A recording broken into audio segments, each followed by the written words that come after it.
and protection of the media. یہ ہم کیوں کر رہے ہیں؟ کیونکہ ہماری حکومت میں، اور آپ دیکھیں گے ہر کرسی پہ ہم نے ایک قانون کی کاپی رکھی ہے جو ہماری حکومت نے بنایا تھا، پروٹیکشن آف جرنلسٹ اور میڈیا پروفیشنلز لا 2021. وہ ہم امپلیمنٹیشن شروع کر دی تھی، اور اس حکومت نے نہ صرف اس قانون کو بالکل آن آئس رکھ دیا ہے، بلکہ 4 مہینے میں انہوں نے دھجیاں اڑا دی ہیں آزادی صحافت کی. اور جو میڈیا ہاؤسز کے ساتھ ہو رہا ہے، خاص طور پہ ARY کو جس طریقے سے غیر قانونی طریقے سے بند کیا گیا، جس طریقے سے فزیکل وائلنس اور ٹارچر ہمارے صحافیوں پہ کیا گیا. عمران ریاض خان یہاں بیٹھے ہیں، ارشد شریف کو ملک چھوڑ کے جانا پڑا، ایاز امیر ادھر بیٹھے ہیں، اور ہمارے صحافی ادھر سارے ہیں. جس طریقے سے تشدد کیا جا رہا ہے کہ آئین کی بھی دھجیاں اڑ گئی ہیں. کیونکہ اگر آپ دیکھیں آئین میں فریڈم آف ایکسپریشن موجود ہے، چیپٹر 1 ہیومن رائٹس کا جو چیپٹر ہے. تو ہم سمجھتے ہیں ہماری پارٹی کہ اس ایشو پہ جتنی بات کی جائے اور بار بار قوم کو یہ بتایا جائے کس طرح 4 مہینے میں نہ صرف سیاست کا بحران ہوا ہے، معیشت کی تباہی ہوئی ہے، لیکن آزادی پوری ختم ہو گئی ہے اس ملک میں. اور سب سے پہلے میڈیا اور صحافیوں پہ، کیونکہ وہ پیغام آزادی کا پوری قوم کے پاس لے کے جاتے ہیں. اور جس طریقے سے PTI کے ورکرز اور لیڈرز کے ساتھ تشدد ہو رہا ہے، شہباز گل کا آپ نے دیکھا ہے، یہ واضح طور پہ لگتا ہے کہ جمہوریت اس ملک میں اب ختم ہو گئی ہے اور فیشزم کی طرف یہ ملک جا رہا ہے. آج ہمارے 5 جرنلسٹ ہیں جو سپیکرز ہوں گے، 4 جرنلسٹ اور ایک CPNE کے پریزیڈنٹ ہیں، اور امید ہے وہ اپنے خیالات بتائیں گے اور یہ بھی بتائیں گے کہ کس طرح اس فیشزم کا مقابلہ کرنا ہے تاکہ ہم واپس اپنی حقیقی آزادی لیں اور یہ جنگ جو عمران خان لیڈ کر رہے ہیں اس کو کامیاب بنائیں. اس کے میں اب انوائٹ کرتی ہوں سمیع ابراہیم صاحب کو کہ وہ آ کے اپنے خیالات پیش کریں.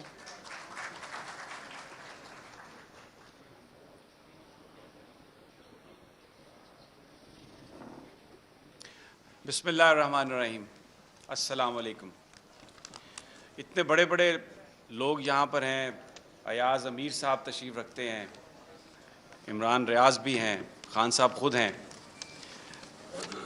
میں جو موجودہ صورتحال ہے اس کو بیان کرنے کے لیے منظر بھوپالی کی ایک نظم ہے، اس کے چند اشعار پڑھوں گا جو آج کی ساری صورتحال کا احاطہ کرے گی، اور ساتھ ایک عزم بھی ہے جس عزم سے پاکستان کے صحافی کھڑے ہیں. طاقتیں تمہاری ہیں اور خدا ہمارا ہے. طاقتیں تمہاری ہے اور خدا ہمارا ہے. عکس پر نہ اتراؤ، آئینہ ہمارا ہے. آپ کی غلامی کا بوجھ ہم نہ ڈھوئیں گے. آپ کی غلامی کا بوجھ ہم نہ ڈھوئیں گے. آبرو سے مرنے کا فیصلہ ہمارا ہے. عمر بھر تو کوئی بھی جنگ لڑ نہیں سکتا. توجہ چاہتا ہوں. عمر بھر کوئی بھی جنگ لڑ نہیں سکتا. تم بھی ٹوٹ جاؤ گے، تجربہ ہمارا ہے. اپنی رہنمائی پر اب غرور مت کرنا. اپنی رہنمائی پر اب غرور مت کرنا. آپ سے بہت آگے نقش پا ہمارا ہے. اور آخری شعر ہے، غیرت جہاد اپنی زخم کھا کے جاگے گی. غیرت جہاد اپنی زخم کھا کے جاگے گی. پہلا وار تم کر لو، دوسرا وار ہمارا ہے. میں صرف اتنا کہوں گا، جو ہمارے آنے والے مقررین ہیں، سینئر ساتھی ہیں، اس وقت جو صورتحال ہے ایک گھٹن ہے، ایک اندھیرا ہے. آوازوں کو دبانے کی کوشش کی جا رہی ہے. انڈیویجول صحافی ہیں، اینکرز ہیں، یا یوٹیوبرز ہیں، سوشل میڈیا پر ہیں، سب کو خاموش کرنے کی سازش ہے. کہتے کیا ہیں؟ انتخاب کا نام نہ لو. کہتے یہ ہیں عمران خان کا نام نہ لو. کہتے یہ ہیں کہ ہمارا نام بھی نہ لو. لیکن جیسے میں نے عرض کیا، جب کچھ کرو گے تو نام تو آئے گا، بتانا تو پڑے گا کہ کیا کر رہے ہو، کیوں کر رہے ہو، یہ آپ بتائیں. عمران ریاض آج بھی موجود ہے، ARY بھی کھل جائے گا، آپ اسے بند نہیں رکھ سکتے. صحافی زندہ ہے پاکستان کا. ہو سکتا ہے آپ ہمارے کچھ ساتھیوں کو توڑ لیں، ہو سکتا ہے ہمارے کچھ ساتھی یہ سوچ کر ماضی میں جا کر فیصلہ کریں کہ وہ ابھی ہمارے ساتھ نہیں ہے، لیکن یہ قوم ہمارے ساتھ ہے اور اٹھے گی. یہ قوم اٹھ چکی ہے، یہ قوم. اور صحافی بھی زندہ ہے. صحافی کی آواز کو کوئی دبا نہیں سکتا. یا یاز امیر صاحب اس بڑھاپے میں اپنے سفید بالوں کے ساتھ تشدد کھا کر بھی اگر یہاں پر بیٹھے ہیں تو یہ اس بات کا ثبوت ہے زندہ ہے صحافی، زندہ ہے صحافی. اور ایک آخری شعر جانے سے پہلے، تم سے پہلے بھی ایک شخص تخت نشین تھا. تم سے پہلے بھی ایک شخص تخت نشین تھا، اس کو بھی اپنے خدا ہونے کا اتنا ہی یقین تھا. والسلام. شکریہ سمیر ابراہیم صاحب. اب میں دعوت دوں گی ناظم خان صاحب کو، جو پریزیڈنٹ ہے CPNE کی، جو اپنے خیالات پیش کریں.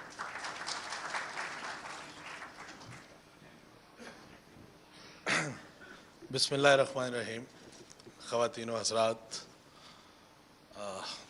معزز مہمانان گرامی، عزت مآب ایاز امیر صاحب، سمیع ابراہیم، عمران ریاض اور جناب عمران خان صاحب، میں آپ کا مشکور ہوں کہ آپ نے اس موضوع کو زیر بحث لانے کی کوشش اور جرت کی جو موضوع آہستہ آہستہ اس ملک سے ناپید ہوتا جا رہا ہے. جو عمران خان کا سچ ہے وہ شاید میرا سچ نہ ہو، جو میرا سچ ہے وہ شاید عمران خان کا سچ نہ ہو، لیکن سچ اپنی جگہ ایگزسٹ کرتا ہے، وہ موجود رہتا ہے.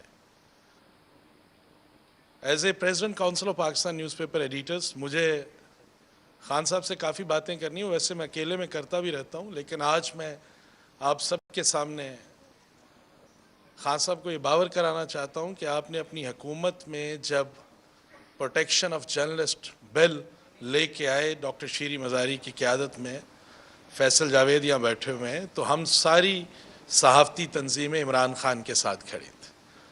ایک ایسا بل جس نے اس ملک کے صحافی کو وقار دیا، اس ملک کے صحافی کو عزت دی، اس ملک کے صحافی کو تحفظ دیا. پھر اس کے بعد کیا ہوتا ہے واللہ علم، خان صاحب کو کون گائیڈ کرتا ہے، کون خان صاحب کی رہنمائی فرماتا تھا. ایک PMDA نامی ایک بلا ہم صحافیوں کے اوپر نافذ کرنے کی کوشش کی. پیکا آرڈیننس کا ترمیمی آرڈیننس جو ہے اس کو لانے کی کوشش کی گئی. خان صاحب سے جب ہماری CPNE کے وفد کی ملاقات ہوئی تو آئی واز سو گلیڈ کہ خان صاحب نے کہا کہ اگر اس میں کسی بھی چیز پہ آپ کو کوئی اعتراض ہے تو ہم اس کو نہیں کریں گے. اور انہوں نے کر کے پھر دکھایا ہمیں کہ انہوں نے کہا جی ہم اس کو واپس رکھ دیتے. اس وقت گزارش یہ ہے کہ اس ملک کا میڈیا، اس ملک کا فریڈم آف ایکسپریشن واضح طور پر دو حصوں میں بڑھ چکا ہے. مجھے یہ اعتراف کرنے دیجئے، چاہے اس کو کوئی تسلیم کرے یا نہ کرے. ہم سنا کرتے تھے جی اس ملک کی پالیٹکس یا پرو بھٹو ہوتی تھی یا اینٹی بھٹو ہوتی تھی. آج اس ملک کی صحافت یا پرو عمران خان ہے یا اینٹی عمران خان ہے. اچھا، جو پرو عمران خان ہے ان کے نزدیک خان صاحب کی کہی ہوئی ہر بات سچ ہے. جو اینٹی عمران خان ہے وہ یہ سمجھتے ہیں کہ خان صاحب کا جو بیانیہ ہے اس کے اندر شاید کہیں ایسا متزلزل پن ہے جو نہیں ہونا چاہیے. لیکن خان صاحب اس دور میں جب آپ خود ٹو سم ایکسٹینٹ میڈیا کے تعصب اور عذاب کا شکار ہیں، جس کا برملا اظہار بھی کرتے ہیں، تو اپوزیشن میں ہوتے ہوئے اتنے اہم اور بولڈ موضوع کے اوپر ایک سیمینار کا انعقاد کروانا یہ یقیناً ایک بہت خوش آئند بات ہے. سچ ہی ہوتا ہے. سمیع ابراہیم نے منظر بھوپالی کی ایک پوری نظم آپ کے سامنے پڑھی تو مجھے ایک شعر یاد آ گیا کہ تم شب کی سیاہی میں مجھے قتل کرو گے, جو آج اس ملک میں ہو رہا ہے آزادی صحافت کے ساتھ. ایاز امیر صاحب, تم شب کی سیاہی میں مجھے قتل کرو گے, میں صبح کے اخبار کی سرخی میں ملوں گا. تو میری آپ سے گزارش ہے کہ یہ وقت یہ بھی خان صاحب گزر جانا ہے, اور آپ اس سے بڑے بخوبی واقف ہیں, ہنستے رہتے ہیں, مسکراتے رہتے ہیں, اور سٹریس مینجمنٹ آپ سے بہتر کوئی نہیں سمجھتا. اور اللہ کرے آپ کے نیریٹو کی بنیاد پہ یا جو بھی آپ کی پولیٹیکل آپ کا سلوگنس ہیں, میں اس کی سپورٹ یا اس کی مخالفت میں تو یہاں کوئی بات نہیں کروں گا, لیکن میری یہ گزارش ہے کہ اگر کل کو عمران خان دوبارہ حکومت میں آئے, تسی آ گئے ہو خان جی, من لگ رہے ہیں جی یہ جو لوگ انشاءاللہ جی اللہ کرے جی ان کا نیریٹو ہے لوگ, کیونکہ اس دن انہوں نے کہا خان صاحب نے کہ جب بھی کوئی برا وقت ہو تو ہمیں جمہور کے پاس جانا چاہیے. تو یہ سارے جمہور ہیں جو آپ کے سامنے بیٹھے ہوئے اور یہ آپ کی تائید کر رہے ہیں. تو یاد رکھیے خان صاحب کہ آج جس موضوع کو آپ لے کے اٹھے ہیں, میں آپ سے توقع کرتا ہوں کہ جب آپ حکومت میں ہوں گے تو آپ اسی موضوع کے اوپر باقاعدہ جب آپ عمل کرنے کی پوزیشن میں ہوں گے تو اس پہ عمل ضرور کیجئے گا. آپ کے دور میں غلطیاں بھی ہوئیں, آپ کے دور میں کوتاہیاں بھی ہوئیں, آپ کے دور کے اندر کچھ فیصلے ایسے ہوئے میڈیا کے حوالے سے جو نہیں ہونے چاہیے تھے. اللہ کا شکر ہے آپ کو اس کا اندازہ ہوا, اور مجھے not as a president C P N, as a human being آپ کی صرف ایک بات بہت ہی اچھی لگتی ہے, وہ یہ ہے کہ آپ اپنی غلطی کا اعتراف کرتے ہیں, اور یہ بہت بڑے انسان کی نشانی ہے.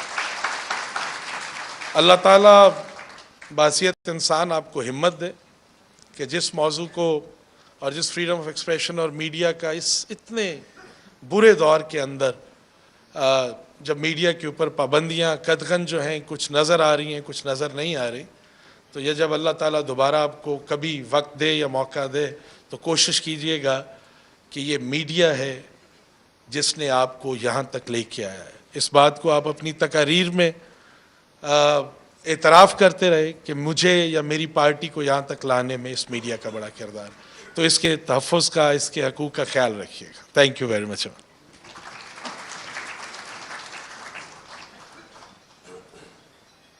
اب میں ریکویسٹ کروں گی ایک صحافی جو سب جانتے ہیں ان کے ساتھ جو ظلم اور تشدد ہوا اور جس بہادری سے انہوں نے مقابلہ کیا اور ابھی بھی کر رہے ہیں.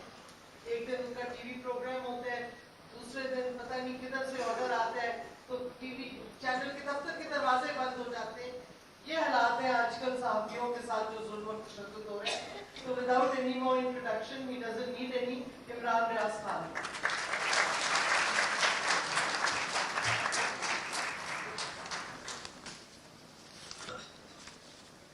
بسم اللہ الرحمن الرحیم.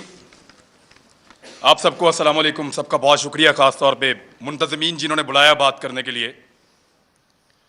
مجھے پوائنٹ لکھ کے دیے ہیں, پھر پکڑا جائے گا.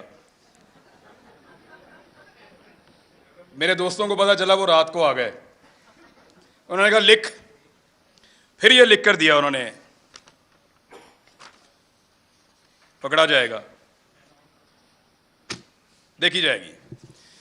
تو ہم بات کر رہے ہیں اس کے اوپر فریڈم آف ایکسپریشن,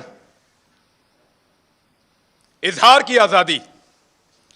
اظہار کرو, آزادی کے ساتھ نہیں. زبان تمہاری, الفاظ ہمارے. بولو ضرور مگر ہماری مرضی کی بات. یہی ہے نا بحث.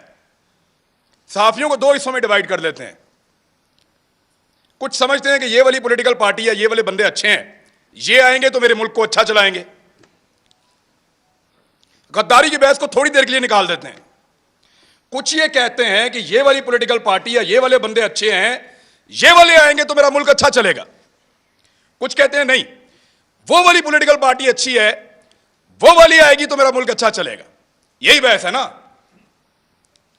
لیکن یہاں پہ کچھ ایسے طاقتور اور بڑے لوگ ہیں وہ اس سے بھی ایک قدم آگے جاتے ہیں. وہ یہ کہتے ہیں کہ کیونکہ ہمیں اس وقت یہ والی پولیٹیکل پارٹی اچھی لگ رہی ہے تو تم بھی کہو کہ یہ والی اچھی ہے, اور ہمیں اس وقت وہ والی پولیٹیکل پارٹی بری لگ رہی ہے تو تم بھی کہو گے وہ والی بری ہے. بھئی سب کی اپنی اپنی رائے ہے, رائے دینے دیجئے, رائے کے راستے میں بند مت باندھیے. یہ بند نہیں روک پائے گا, ممکن نہیں ہے. آپ الفاظ کو باندھ نہیں سکتے, آپ خیالات کو قید نہیں کر سکتے, آپ ہماری سوچ کو زنجیروں کے ساتھ نہیں جکڑ سکتے. آپ سے نہیں ہوگا صاحب. آپ نے کر کے دیکھ لیا, کیا بدل لیا آپ نے؟ نہیں ہوگا آپ سے. ابھی میں آپ کو بتاتا ہوں, میں اس سے نہیں بات کر رہا, ابھی میں آپ کو بتاتا ہوں. بدھ والے دن مجھے ٹیلی فون کال آئی, منگل کو 9 محرم الحرام کو,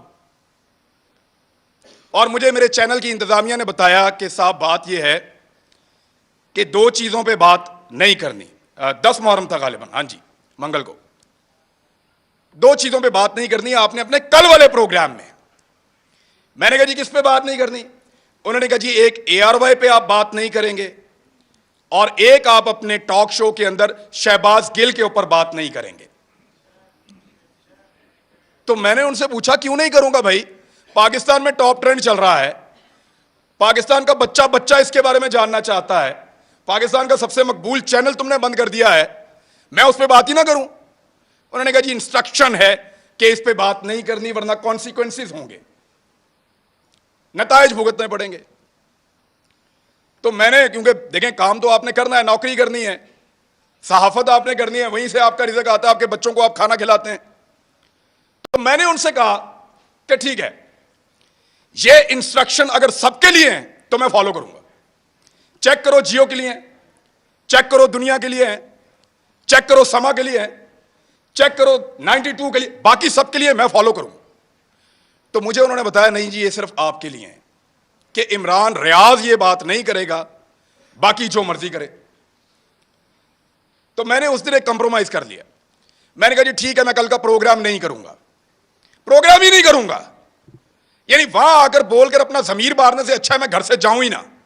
میں نے کہا آپ کل اناؤنس کر دیں کہ میں آج کا پروگرام نہیں کر رہا کسی مجبوری کی وجہ سے, آپ کسی اور سے کروا لیں, منڈے تک معاملات بہتر ہو جائیں گے, میں منڈے کو آ جاؤں. منڈے کو میں گیا پروگرام کرنے کے لیے, میری ٹیم آتی ہے, وہ کہتے ہیں سر وہ پروگرام بند کروا دیا انہوں نے. کیسے بند ہو گیا؟ انہوں نے کہا پروگرام اب آپ نہیں کر سکتے, آپ کو پروگرام نہیں کرنے دیں گے. میں نے انتظامیہ سے فون کیا, جو کرتا دھرتا ہے ان سب سے بات کی. انہوں نے کہا جی ہمیں بہت افسوس ہے کہ ہمیں آپ کا پروگرام آف ایئر رکھنا پڑے گا, آپ آن ایئر نہیں جا سکتے. میں نے کہا جی قصور کیا ہے بتاؤ؟ انہوں نے کہا قصور کوئی نہیں ہے, آپ کے 8 پروگرام ہم نے نکالے جو آپ نے یہاں کیے, 8 کے 8 کا ٹرانسکرپٹ نکالا, ایک ایک جملہ چیک کیا, ایک ایک لفظ کے اوپر بحث کی, اور ہم اس نتیجے پر پہنچے کہ آپ نے کچھ غلط نہیں کیا. کوئی قانون, کوئی آئین, کوئی چیز ہم نے بریک نہیں کی. اس کے باوجود پروگرام بند. تو میں نے کہا پیمرا نے بند کیا ہے؟ تو انہوں نے کہا پیمرا کو تو پتہ بھی نہیں ہے, ڈوب کے مر جانا چاہیے پیمرا کو, ان کو پتہ بھی نہیں ہے میرا پروگرام بند ہو رہا ہے. یعنی اس کے اوپر بندہ کیا کہے ان کو؟ وہ کہتے ہیں پیمرا کو نہیں پتا. تو میں نے کہا پھر کھولو پروگرام اگر پیمرا کو نہیں پتا تو. انہوں نے کہا یہ دھمکی دی ہے, ہم نے چینل بھی چلانا ہے, وہاں 4000 لوگ کام کرتے ہیں, میں اپنی ضد کے لیے یا تو اڑ جاتا وہاں پہ, سب کی نوکری, سب کے چولہے بجھ جاتے وہاں پہ, میں پھر گھر آ گیا چپ کر کے. اتنا ہی کر سکتا ہوں میں.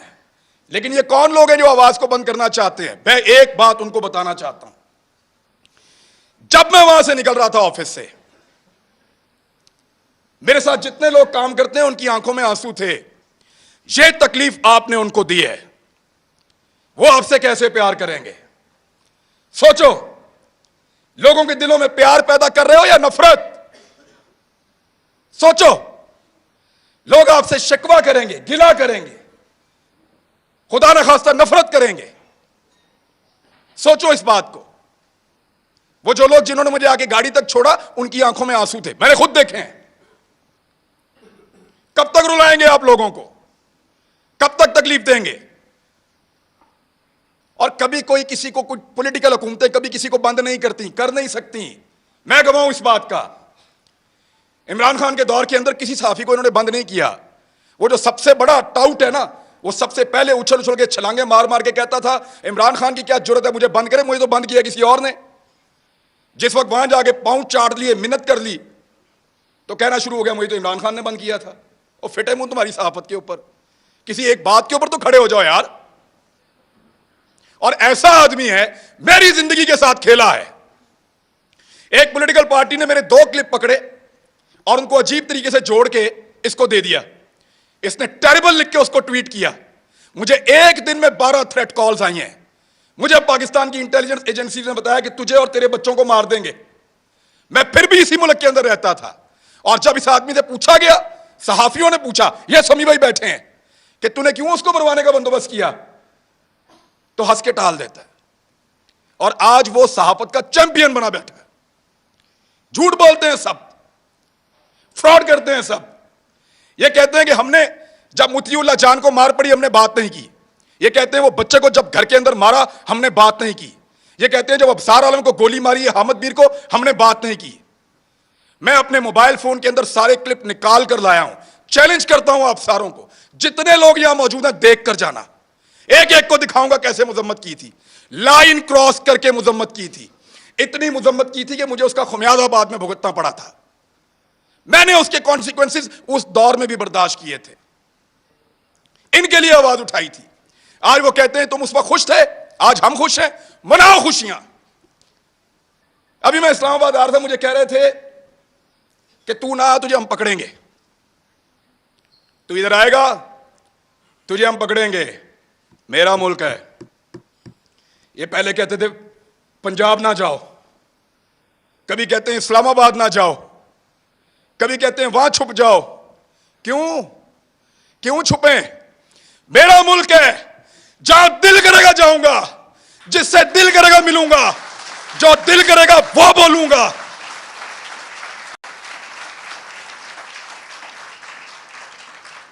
اسلام آباد مت آؤ, پکڑے جاؤ گے.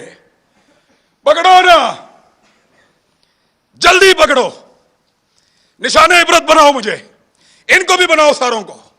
ہم ہیں پاکستان کے سب سے بڑے مجرم, پکڑو ہمیں بند کرو, تمہارا پیٹرول سستا ہو جائے گا. ہمیں بند کرو, بجلی سستی ملے گی.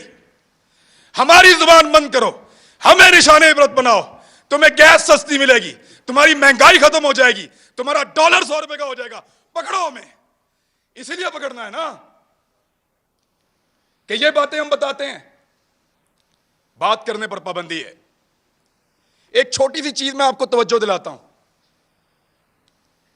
یہ کہتے ہیں نا کہ ہم کسی ایجنڈا پر کام کر رہے ہیں.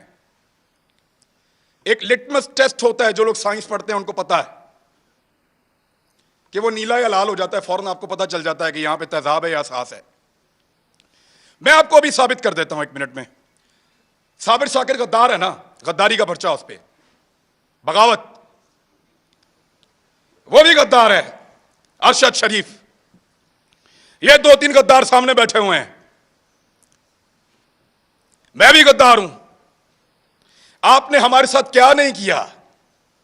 پرچے کیے, سڑکوں پہ مارا, تھانوں میں مارا, ہمیں بند رکھا, ہمیں گھسیٹتے رہے, جگاتے رہے, بیلٹوں سے مارتے رہے.